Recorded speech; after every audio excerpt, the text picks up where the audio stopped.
The first one that we talk about is this tiny little one called Advances in Science and Technology, which is actually obviously vast. So everything from artificial intelligence, which is probably at the pinnacle of impact and pervasiveness, to neuroscience, how we can really understand how people feel, frankly, even better than they can.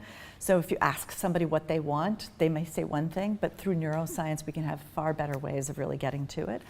To facial recognition, to voice recognition, voice activation, biometrics, understanding through haptic technologies, sensors, the Internet of Things. So all of those advances, which if you think about them are sort of what's got everybody back on their heels and how it's really taking over all parts of our lives, all parts of corporations.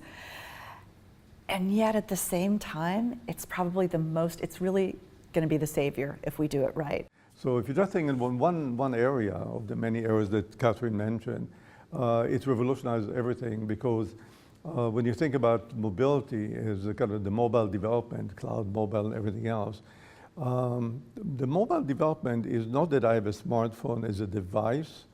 The smartphone became actually a part of the person. There's no one who is moving today without having the smartphone with them 24/7. So it's no longer something that can be viewed, okay, that's an outside device, let's treat this like any other media or device there. What are the implications in terms of looking at it as the integral part of the person? So I think no one can underestimate the impact of this. So whatever we do, we have really to make sure that we understand the power of science and technology and prepare ourselves for this, because that's what will enable then some of the other force of change, the change in the media, the changes in the empowered consumers who are actually using the technology as part of their empowerment. So Jerry touched on the second one, which is changes in the media landscape, or you can call it explosion or transformation or disruption. Just ask any newspaper person or some of the traditional ones. Even traditional media is changing rapidly, changing even the definition of TV to video. So the whole media landscape, the traditional way that we've thought about it has changed. And I think one of the easiest ways to think about it is that it's kind of gone from one way to very interactive. Like your refrigerator could be considered media, to the extent that it has sensors, you walk up to it, it has facial recognition, it has biosensors, it knows that I'm hungry, it also knows the last time I ate. It gives me a message as to what the most nutritious thing could be. It's already signaled to the store to deliver it, what I need, when I want it. So the whole way that we even think about media and medium really needs to be expanded in terms of where those interactions can be between people and brands. This brings us to probably the core, kind of the most important changes, and that's the changes to the empowered and skeptical consumers. The consumer are not only empowered because of the technology and the changes that we have seen in society, but also, very important, they are cynical. They don't trust us. And part of it is the fact that consumers don't like ads. And that's the reason if you think about the increased use of ad blockers. And just a footnote on this, I think one of the dumbest things the industry can ever do is to try to block the ad blockers. I think the ad blockers are very valuable in terms of sending us a clear signal from consumers. We don't like what you're showing us, change. And the reality today is that it's not the brand that can determine the future of their brand or the image of the brand. It's really the consumers who determine what the image of the brand will be through their discussion, social network, their perception, their interpretation, their preferences. The most powerful element that we basically, if we forget everything else, that we have to make sure that we really understand is the empowered and skeptical consumer, and make sure that we realize that this empowered and skeptical consumer is incredibly heterogeneous.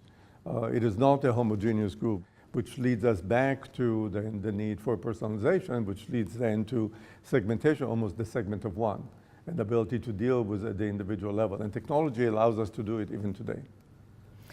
I would also say that one of the things that we learned in doing the research for the book was on that third point, when we had originally talked about it as the empowered and skeptical consumer.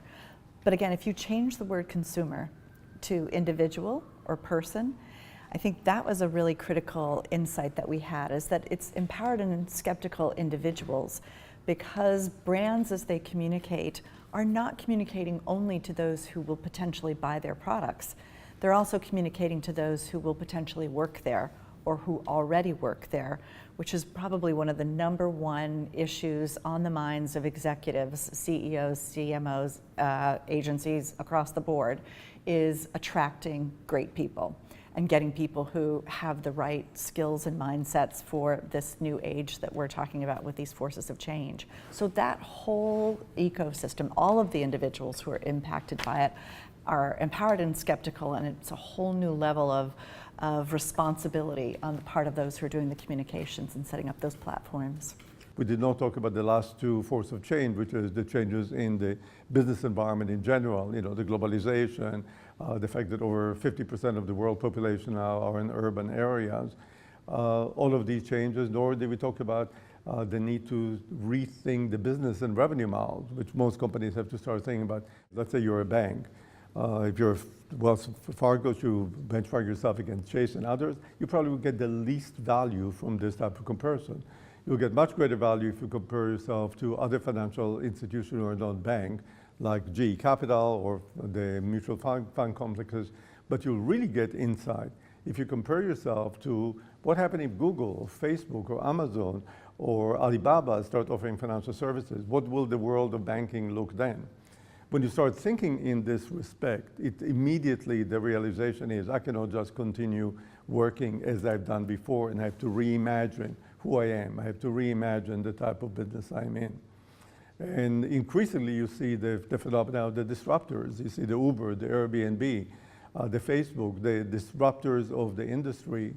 And if you're not the disruptor and you're one of the legacy companies out there, the only way for survival is primarily to start transforming yourself to try to address the new environment.